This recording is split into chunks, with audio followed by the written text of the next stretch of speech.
अस्सलाम वालेकुम। प्रोग्राम मेरा जिस्म मेरी मर्ज़ी के साथ मैं हूं हिलाल नजमी और आप देख रहे हैं नाउ न्यूज़ नेटवर्क। तो जैसे कि हमने कई टॉपिक्स के ऊपर गुफ्तगू की, प्लास्टिक सर्जरी से मुतालिक, जैसे हमने वाइटनिंग इंजेक्शन के ऊपर भी बात की, हमने फेस लिफ्ट के ऊपर भी बात की और दीगर इश्यूज़ के ऊपर भी हमने बात की। तो आज हमारा जो मौजू है वो है हेयर ट्रांसप्लांट। जी हाँ, जैसे कि हर कोई अपने गिरते हुए बालों को लेकर परेशान है, कोई गंजपन की वजह से परेशान है।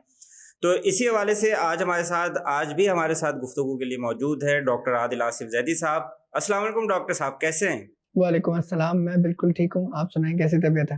अल्लाह का करम है। डॉक्टर साहब, जैसे कि आज का हमारा मौजू है हेयर ट्रांसप्लांट, तो अगर हम हेयर ट्रांसप्लांट की तरफ जाने से पहले हम ये मालूम करें या बेहतर हमारे लिए जानना ये होगा कि बाल गिरते क्यों हैं? क्या वजूहात होती हैं जो बाल गिरना शुरू होते हैं? देखिए जो बालों की नशो-नुमा है और जो बालों की अफ़ज़ाइश है, जो उसकी ग्रोथ है, वो इतनी ही इम्पोर्टेंट है कि अगर आप उसके फैक्टर्स देखना शुरू करें तो आपको इसमें डाइटरी फैक्टर्स भी नज़र आएँगे। आपको इसमें वो फैक्टर्स भी नज़र आएँगे जो कि एनवायरमेंटल हैं, यानी कि वो प्रोडक्ट्स जो कि आप इस्तेमाल कर रहे हैं बालों पे, वो तेल जो आप लगा रहे हैं या फिर वो बंदा या खातून अंदरूनी तौर से कितना ज़्यादा स्ट्रेस का शिकार है। वो स्ट्रेस किसी भी लेवल की हो सकती है, वो घरेलू भी हो सकती है, वो प्रोफ़ेशनल भी हो सकती है।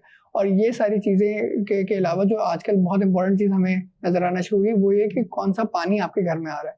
आपने देखा होगा कि वो लोग जो कि ऐसे एरिया में रहते हैं जहाँ पे खारा पानी आता है, वहाँ पे बाल बहुत जल्दी गिरते हैं। या फिर वो अक्सर हमारे लोग जो कि पाकिस्तान से सऊदी अरेबिया की तरफ जाते हैं या यूएई की तरफ जाते हैं, वहाँ पे ऑल्दो उनके पास पानी पीने को सही मिल रहा होता है, मगर उसी पानी से जब वो नहाते हैं, तो उनके बाल फ़ौरन से गिरना शुरू हो जाते हैं। ये जो वर्ल्ड वाइड फिनोमेना आपको नज़र आता है बालों के लिए वो मुख्तलिफ पैरामीटर्स पे डिपेंड करता होता है। तो बहुत ज़रूरी ये होता है कि आपने अपनी डाइट को भी अच्छा रखना है, जिसमें हम आगे चल के आपको बताएँगे कि क्या-क्या चीज़ें आप ऐड करेंगे। जो आपने हेयर प्रोडक्ट्स इस्तेमाल करनी है, वो आपकी बहुत क्वालिटी की चीज़ें होनी चाहिए और वही होनी चाहिए जो कि आपके बालों को नुकसान ना पहुँचाएँ। और तीसरा ये है कि आपके लिए जो घर में पानी आ रहा है, उससे आप जो अपने बाल साफ़ कर रहे हैं, नहा रहे हैं, वो कैसा हो, उसके अंदर हेवी मेटल्स नहीं होने चाहिए। ये सारे फैक्टर्स जो हैं इम्पोर्टेंट हैं। फिर कुछ बीमारियाँ भी ऐसी होती हैं कि जिनमें आपके बाल गिर जाते हैं और कुछ मेडिकल कंडीशंस भी ऐसी होती हैं कि जिनमें बाल गिर जाते हैं। मिसाल के तौर पे अगर आप देखें तो किसी को टाइफाइड हुआ, तो उसके बाल फ़ौरन से जल्दी गिरना शुरू हो जाते हैं। इसी तरह से कोई खातून जब प्रेग्नेंट होती हैं, सारी ख़वातीन नहीं मगर कुछ ख़वातीन ऐसी होती हैं जिनके बाल बहुत जल्दी गिरते हैं प्रेगनेंसी के दौरान। अच्छा, ये बताएं डॉक्टर साहब कि जिसके भी बाल गिर रहे हों, जैसे अभी आपने बताया कि प्रेग्नेंट हो जाती हैं या टाइफाइड हो जाते हैं, बाल गिरना शुरू हो जाते हैं, तो अगर मैं ये जानना चाहूँ कि जिसके भी बाल गिर रहे हों या गंजपन का शिकार हो, क्या हर कोई हेयर ट्रांसप्लांट करा सकता है? अब ऐसा बिल्कुल भी नहीं है और ज़रूरी नहीं है कि हर एक को ट्रांसप्लांट की तरफ जाने की ज़रूरत भी पड़े। अगर फ़र्ज़ करें कि उसको कोई ऐसी बीमारी है जो कि इन्फेक्शियस डिज़ीज़ है, मिसाल के तौर पे उसको एक्ज़िमा हुआ हुआ है या फिर उसके सर पे कोई स्किन का इन्फेक्शन हुआ हुआ है कि जिसकी वजह से बाल गिर रहे हैं, तो आपने एग्ज़ामिन करने के बाद सोरियासिस जैसे है, आपने एग्ज़ामिनेशन किया, एग्ज़ामिन करने के बाद आपको नज़र आ रहा है कि there is this identifiable treatable factor कि जिसको आप ट्रीट करके उस बीमारी से जान छुड़ा सकते हैं। तो अक्सर केसेज़ में ऐसा होता है कि जैसे ही आपने वो इंसाइटिंग फैक्टर को ट्रीट किया, तो आपके बाल वापस आना शुरू हो जाते हैं, बशर्ते कि उसकी रूट्स को नुकसान पहुँचा हुआ ना हुआ। तो ये बड़ा ज़रूरी है। ट्रांसप्लांट से पहले भी जो मुआयना किया जाता है, उसमें ये ज़रूर देखा जाता है कि उस मरीज़ के सर पे कोई एक्ज़िस्टिंग बीमारी तो मौजूद नहीं है और अगर कोई है, बीमारी चल रही है, तो उसको पहले ट्रीट किया जाता है और फिर ट्रांसप्लांट की तरफ जाया जाता है। ठीक है। अच्छा, एक चीज़ जो बड़ा आम सा सवाल होता है, वो ये कि किसी ने अपने बाल लगवाए या हेयर ट्रांसप्लांट करवाए, तो जैसे हमारे कुदरती बाल हैं, जैसे अभी मेरे बाल हैं और खुदा न खास्ता कि मैं अगर मेरे बाल गिरते या मैं गंजा होता हूँ तो और मैं हेयर ट्रांसप्लांट करवाता हूँ, तो क्या जो मेरे बाल जैसे पहले थे, अगर मैं क्वालिटी की बात करूँ कि बालों की क्वालिटी क्या वही होती है जो पहले होती है नेचुरल, या कुछ मुख्तलिफ? ये जो आम तौर से जो हेयर ट्रांसप्लांट किए जाते हैं, वो सर के पिछले हिस्से से लिए जाते हैं और एज़ डोनर वो इस्तेमाल किया जाता है और ये आप ही के बाल हैं, आप ही के सर पे हैं।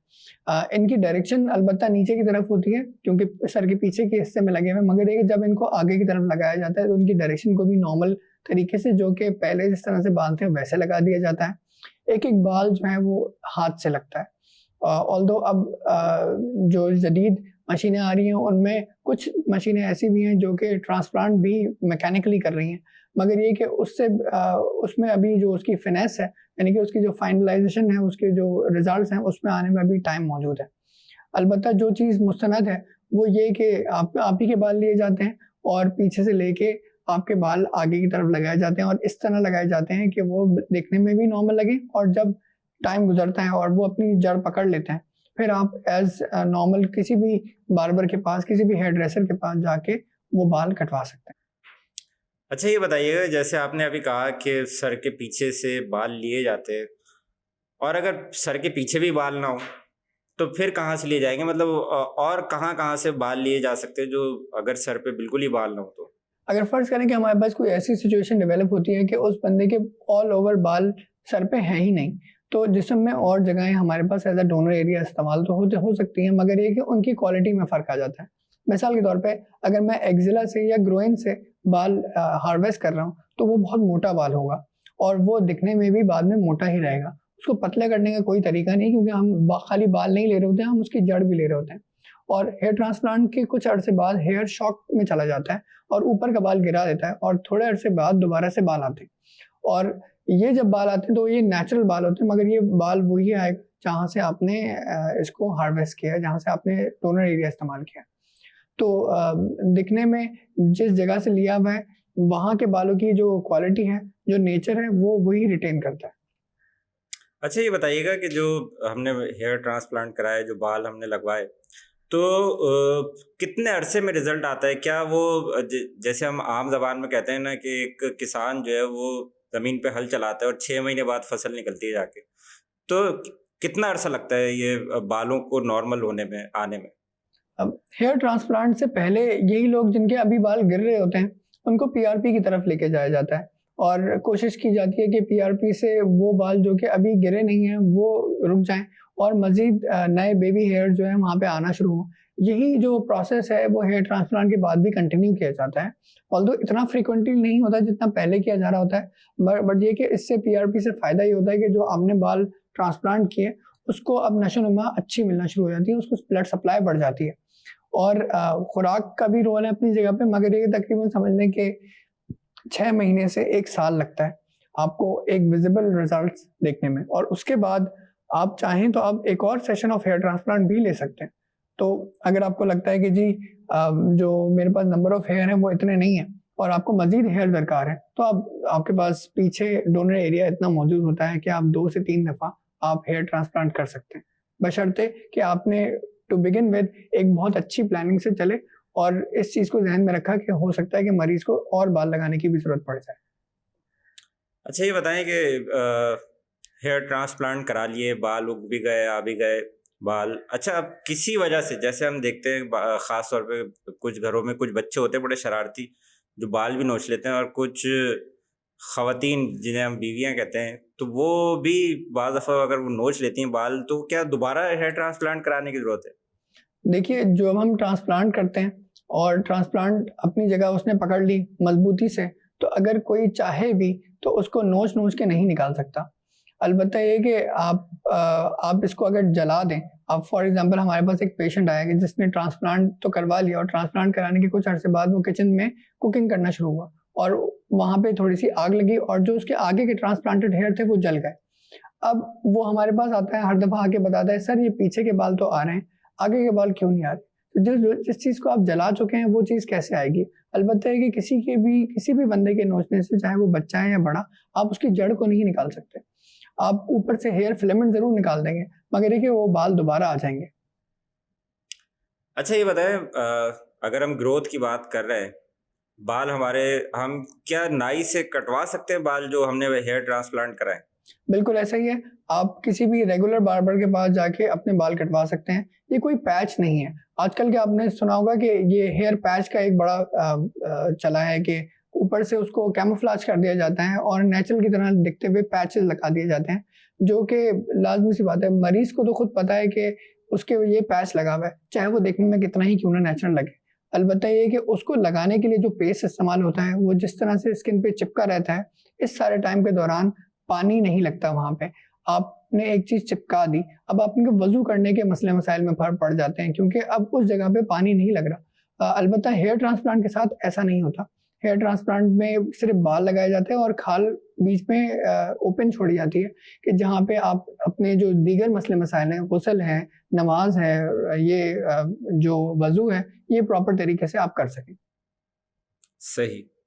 अच्छा, अभी जैसे बात हो रही थी, आपने अभी बताया भी कि ऐसा मुमकिन है कि किसी दूसरे को ये पता ही ना चले कि मैंने हेयर ट्रांसप्लांट कराए, बाल लगवाए, किसी को ना पता चले, या कुछ ऐसी चीज़ होती है कि पता चल जाता है, हो सकता है ऐसा मुमकिन? देखिए, प्लास्टिक सर्जरी ना कि सिर्फ स्किल है, ये एक आर्ट वर्क है और जो आर्टिस्ट है वो उसका काम बिल्कुल ऐसा लगेगा कि बिल्कुल जैसे कि नेचुरल है, और जो कॉपी कैट होगा, जो उसको कॉपी करेगा, उसके काम में आपको कहीं ना कहीं कोई ना कोई झोल नज़र आ जाएगा। तो हर कोई प्लास्टिक सर्जन इतने अच्छे ट्रांसप्लांट नहीं कर सकता। आपको बाल लगाने ऐसे होते हैं कि उसकी उम्र के हिसाब से, उस पेशेंट की बिल्ड के हिसाब से, फिजिक के हिसाब से, उसके फेस के हिसाब से आपने बाल लगाने, ना कि उसकी सारी ख्वाहिशात को जो है आपने एब्जॉर्ब करके और सारी ख्वाहिशात को मानते हुए आपने बाल लगा दिए, बिल्कुल आगे की तरफ लो हेयर लाइन कर दी, जबकि उस बंदे की उम्र 50-55 है। आपको उसी हिसाब से बाल लगाने होते हैं कि जो कि उस पर नेचुरल लगे। तो इसमें जो हेयर लाइन का जो डिज़ाइनिंग है वो बहुत इंपॉर्टेंट है। आपको बहुत ध्यान से और ऐसे करके बाल लगाने होते हैं कि जो कि उसकी एज के हिसाब से मौजू हो और नेचुरल नज़र आए। तो फिर कोई भी देख के नहीं पहचान सकता। इवन जो बार्बर है, जो हेयर ड्रेसर है, ये भी देख के नहीं बता सकेगा कि ये बाल आपके लगे हुए हैं या गिर रहे हैं, क्या सिचुएशन है। सही। अच्छा, ये बताइएगा कि अभी जैसे कुछ अरसे पहले हमने देखा कि एक दो सेलिब्रिटीज़ ऐसे थे जिन्होंने हेयर ट्रांसप्लांट कराया और उसके बाद उनके सर में इन्फेक्शन हो गया, या और भी हमने कुछ केसेस इस तरह के देखे हैं कि वो पता चलता है कि जी सर में ज़ख्म हो गए, दाने हो गए या कुछ। तो वो इन्फेक्शन की क्या वजूहात होती हैं वो? देखिए, जैसे ये सेलिब्रिटीज़ भी हैं, ये हैं तो इंसान ही ना, हमारे आपके जैसे नॉर्मल अपनी ज़िंदगी गुज़ारते हुए। और जब कोई भी पेशेंट आपके पास आता है तो वो एज़ अ सेलिब्रिटी नहीं आता। वो कोई भी बड़ा कोई स्पोर्ट्स स्टार नहीं होगा, वो कोई बड़ा कोई टीवी सेलिब्रिटी नहीं होगा। वो आपके सामने बैठा है, वो आपका पेशेंट है और आपने उसको वो तमाम क्राइटेरिया पे रखते हुए असेस करना है। ऐसे लोग जो कि अपनी स्टार पावर इस्तेमाल करते हैं और उससे बज़ाहिर सामने जो डॉक्टर है वो भी इंसान ही है, वो भी मरूब हो जाए, तो फिर आपके जो रिज़ल्ट्स हैं वो फिर ऐसे वेरिएबल आते हैं। तो बहुत ज़रूरी है कि मरीज़ को पहले समझा दें कि ये ट्रांसप्लांट कराने के बाद आपने स्मोकिंग नहीं करनी, आपने इतने इतने टाइम पे इसको वॉश करना है, कौन-सा सीरम इस्तेमाल करना है, कितने टाइम पे बाद आके आपने पीआरपी करवानी है, आप कौन-कौन सी activities for the time being जब तक वो अपनी जगह नहीं पकड़ लेते, नहीं करनी, ठीक है? और किस पोज़ीशन में सोना है, ये सब चीज़ें जब वो एग्री करे, तो उसके बाद ट्रांसप्लांट पे आप मूव फॉरवर्ड करें। बजाय इसके कि आप सिर्फ़ उसकी सारी विशेज़ को मानते हुए कि वो किसी भी किस्म की कोई प्रिकॉशन नहीं लेगा, कि वो अपनी मनमानी करेगा, वो सिगरेट को नहीं छोड़ेगा और वो बिल्कुल अपने रेगुलर रूटीन में काम करता रहेगा और इस जो आपने सर्जरी की इसका ख़्याल नहीं रखेगा। अगर वो ऐसे करेगा तो लाज़मी सी बात है, he is bound to fail, ठीक है? और फिर अगर आपने ऐसा सिलेक्ट कर लिया पेशेंट, तो फिर ये कि उसमें फिर ज़्यादा से ज़्यादा नुकसान जो है वो दोनों का होता है। आपकी रेपुटेशन भी ख़राब होती है और मरीज़ को तो फिज़िकल जो प्रॉब्लम हो रही होती है वो तो सामने आ ही रही होती है। ठीक है। अच्छा, ये किसी भी बीमारी की वजह से, या अगर हम ख़ास तौर पे बात करें कि कैंसर पेशेंट्स जो होते हैं जिनका ट्रीटमेंट चल रहा होता है, उन्हें हमने देखा है कि उनके बाल जो है वो बिल्कुल उड़ जाते हैं। तो क्या उनके बाल दोबारा नेचुरली ग्रो हो सकते हैं, या उनको ट्रीटमेंट कराना ज़रूरी है, या ट्रीटमेंट कराना चाहिए? क्या कहेंगे आप? कैंसर के पेशेंट्स में आपने नोट किया होगा कि इन जनरल जो ट्रेंड चलता है उसमें कीमो के बाद और रेडिएशन के बाद बालों का जो हेयर फॉल है वो बढ़ जाता है। और आपको नॉट जस्ट कि हेयर फॉल बढ़ता है, आपकी बॉडी अंदर से कमज़ोर सी महसूस होती है। आप किसी भी कैंसर मरीज से जाके बात कर लें जिसको कीमो रेडिएशन लगी हुई है, आप उससे पूछें अब इतनी तवानाई है, तो वो बोलेगा कि नहीं, अब मेरा जिस्म मुझे पहले से कमज़ोर महसूस होता है। और उस चीज़ को वापस से रिगेन करने में आपको काफ़ी टाइम लगता है। इस सारे टाइम के दौरान अगर हम पीआरपी का सहारा लें और जैसे प्लेटलेट रिच प्लाज्मा है, इसको हम इस्तेमाल करें, और समझ लें एवरी 3 वीक्स या 4 वीक्स पीआरपी के सेशंस लेते रहें, तो ओवर टाइम वो जो ग्रोथ है उसको वो स्टिमुलेट करती है और आपके पास नए बाल आना शुरू हो जाते हैं। इसी तरह के पेशेंट्स हमने भी ट्रीट किए हैं कि जिनको बज़ाहिर वुंड हीलिंग तो डिलेड है क्योंकि कीमो और रेडिएशन लगी हुई है, मगर डिलेड है, स्टॉप नहीं है, तो देयर आर ऑलवेज चांसेस कि वो बाल दोबारा आ जाते हैं और वो थोड़ा सा टाइम ज़्यादा लगता है, मगर ये कि अगर आपकी पेशेंट से कम्युनिकेशन अच्छी है, आपने उसको बताया हुआ है कि कौन से रिजल्ट्स एक्सपेक्ट कर सकती है वो या कर सकता है, तो आपके पास एंड में रिजल्ट्स अच्छे आते हैं। ठीक है। अच्छा, जिन लोगों ने हेयर ट्रांसप्लांट कराया है कि उनको क्या ज़रूरी है कि कोई डाइट प्लान उनका हो कोई अलग या कोई एहतियाती तदाबीर? इन जनरल बालों के लिए कोई भी परेशान है, चाहे उसने हेयर ट्रांसप्लांट कराया है या नहीं कराया, उसको कुछ चीज़ों का ख्याल रखना चाहिए। मिसाल के तौर पे वो मछली को डाइट में अपनी ऐड कर ले, वो जिंक कंटेनिंग फूड जो हैं उनको अपनी डाइट में ऐड कर ले, वो जो प्रॉन्स हैं, जो सी फूड आपके पास जितना है, इन सब के अंदर हाई हो बहुत ज़्यादा क्वांटिटी होती है जिंक की, और जो ट्रेस मिनरल एलिमेंट्स होते हैं ये बहुत ज़्यादा होते हैं। इन सबको अगर आप ऐड कर लें और साथ में फ्रूट्स वेजिटेबल्स का ज़्यादा इस्तेमाल करें, प्रोटीन का इंटेक बढ़ा दें, जो फैटी फूड्स हैं उससे दूर रहें, तो आपके बाल खुद ब खुद अच्छे लगना शुरू होते हैं। इसमें जो इम्पोर्टेंट चीज़ एक और आती है वो ये है कि हेयर प्रोडक्ट्स कौन से इस्तेमाल करें। ख़ास तौर से वो कंपनीज़ जो कि बहुत ज़्यादा इसको एडवर्टाइज़ कर रही होती हैं और एक ऐसे रिजल्ट्स दिखाने की कोशिश कर रही होती हैं जो कि फिज़िकली पॉसिबल नहीं है, या फिर ये उन्हीं मॉडल्स को हायर करती हैं जिनके बाल पहले से अच्छे हैं, तो ये गलत बात है। ऐसे हमारी आवाम को जो है वो गलत गाइड करना, I don't think that's very ethical right now. और आपको कोशिश करके जो है उन्हीं चीज़ों पे पेशेंट को रखना होता है कि जो कि इंग्रेडिएंट वाइज, ना कि ब्रांडिंग वाइज, बालों के लिए बेहतर है। इनमें कुछ ऑयल्स जो इम्पोर्टेंट हैं वो आर्गन ऑयल है, ठीक है, जो कि किसी भी कंपनी का इस्तेमाल हो सकता है, बस ये कि वो असली आर्गन ऑयल होना चाहिए। सेम जो कुछ सीरम्स और स्प्रेज आते हैं वो भी आपने इंग्रेडिएंट वाइज आपने देखा हुआ है कि उसके अंदर वो सही इंग्रेडिएंट मौजूद हैं जो कि बालों की ग्रोथ को बढ़ाएंगे, तो आप वो इस्तेमाल करेंगे और ब्रांडिंग पे नहीं जाएंगे। ये सब चीज़ें अगर आप करें, डाइट का इस्तेमाल सही, और स्ट्रेस मैनेजमेंट जैसे शुरू में बात की कि सब कुछ है, but even after all that आपकी जो लाइफस्टाइल है उसमें स्ट्रेस बहुत ज़्यादा है। आपकी बॉडी जो है वो आप अशरफुल मखलूक़ात हैं, ठीक है, आप पे हर चीज़ का इफेक्ट होता है और फिर बॉडी आगे से ब्लो बैक भी देती है। तो बालों का गिरना आपने देखा होगा, वो बच्चे जो कि एग्जाम दे रहे होते हैं उनके बाल अक्सर गिर जाते हैं, वो लोग जो कि बहुत हाई स्ट्रेसफुल लाइफस्टाइल में रहते हैं उनके भी बाल कम होना शुरू हो जाते हैं, क्योंकि बॉडी जो है वो रिसोर्सेज को अपनी मर्जी से वो चेक एंड बैलेंस कर रही होती है, किस चीज़ को ज़्यादा देनी है, किस चीज़ को कम देनी है, ये सब चीज़ें बड़ा इंपॉर्टेंट है, एक बहुत कॉम्प्लेक्स सी बात है। बिल्कुल सही कहा आपने कि ज़ाहिर सी बात है, जैसे कि हम देख रहे हैं कि अफरा तफरी का दौर है और हर कोई डिप्रेशन का भी शिकार है, स्ट्रेस्ड हुआ हुआ है, तो और दीगर चीज़ें भी जैसे आपने शुरू में बताया कि पानी का खारा होना या और दूसरी वजूहत हैं जिनकी वजह से बाल गिरते हैं। तो अब यही है कि ज़ाहिर सी बात है, अब अगर किसी के बाल गिर गए या वो गंजपन हो गए तो उसको तो हेयर ट्रांसप्लांट कराना चाहिए, ज़रूरी भी है। हाँ, अगर ये अच्छा, मुझे ये बताइएगा कि कितना ज़्यादा अफोर्डेबल है कि कौन कौन लोग इसको अफोर्ड कर सकते हैं, कौन नहीं कर सकते, अगर हम क्योंकि बहुत सारे लोग हैं जो अफोर्ड ही नहीं कर सकते लेकिन वो करवाना चाहते हैं, तो उनके लिए क्या पैगाम देना चाहिए? देखिए, जो बंदा ट्रांसप्लांट कर रहा है, ये जो कॉस्टिंग है ना, ये उस पर बहुत डिपेंड करती है। प्लस जब आप ट्रांसप्लांट करने जाते हैं तो आप कम से कम भी आप ट्रांसप्लांट करेंगे तो 2500 से 3000 हेयर फॉलिकल्स आप ट्रांसप्लांट करेंगे। अब जो इसका तरीका है वो FUE ज़्यादा कारगर है बजाय कि FUT या उससे पुराने तरीके में।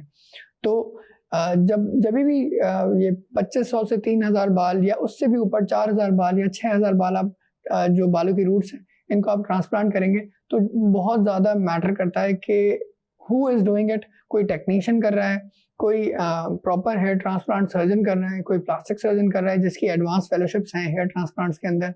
ये जो बंदा, अब जितने महंगे जो वो है कॉस्ट है वो उस बंदे पे डिपेंड करती है कि अगर तो वो सारा का सारा खुद कर रहा है तो ये चीज़ आपके लिए बहुत महंगी होना शुरू हो जाएगी। अलबत्ता है कि अगर उसी की टीम है और वो सुपरवाइज टीम है तो फिर लाजमी सी बात है वो कॉस्ट उसकी कम हो जाएगी, मगर कॉस्ट कम होने के साथ साथ उसकी क्वालिटी भी हैम्पर होगी। ये ज़रूरी नहीं है कि टेक्नीशियन उसी स्किल लेवल के साथ करे जिस स्किल लेवल से हेयर ट्रांसप्लांट सर्जन करता है। तो बहुत ज़रूरी है कि आप ऐसा प्लास्टिक सर्जन चूज़ करें कि जो कि अपने ट्रांसप्लांट एक-एक बाल निकाले भी खुद, हार्वेस्ट भी खुद करे और लगाए भी खुद। तो तकरीबन समझ लें कि राउंड अबाउट ये जो जाता है तो 2 लाख से लेकर 4 लाख, 6 लाख तक आपका ये ट्रांसप्लांट जो है वो मतलब कॉस्ट वैरी करती है इसकी। ठीक है, बहुत शुक्रिया डॉक्टर आदिल आसिफ जैदी साहब। नाज़रीन, हम गुफ्तगू कर रहे थे हेयर ट्रांसप्लांट से मुतालिक, आज का हमारा टॉपिक था। और जैसे कि हम मुख्तलिफ प्रोग्राम्स में मुख्तलिफ टॉपिक्स के ऊपर हम डिस्कस करते हैं,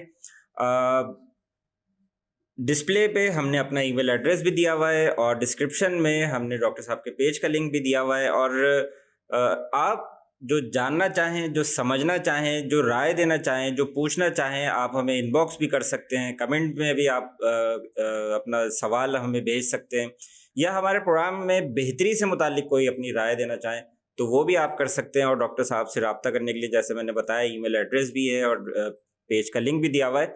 तो नाज़रीन, हमारे साथ जुड़े रहिए और अगले प्रोग्राम तक के लिए हमें दीजिए इजाज़त। अल्लाह हाफ़िज़।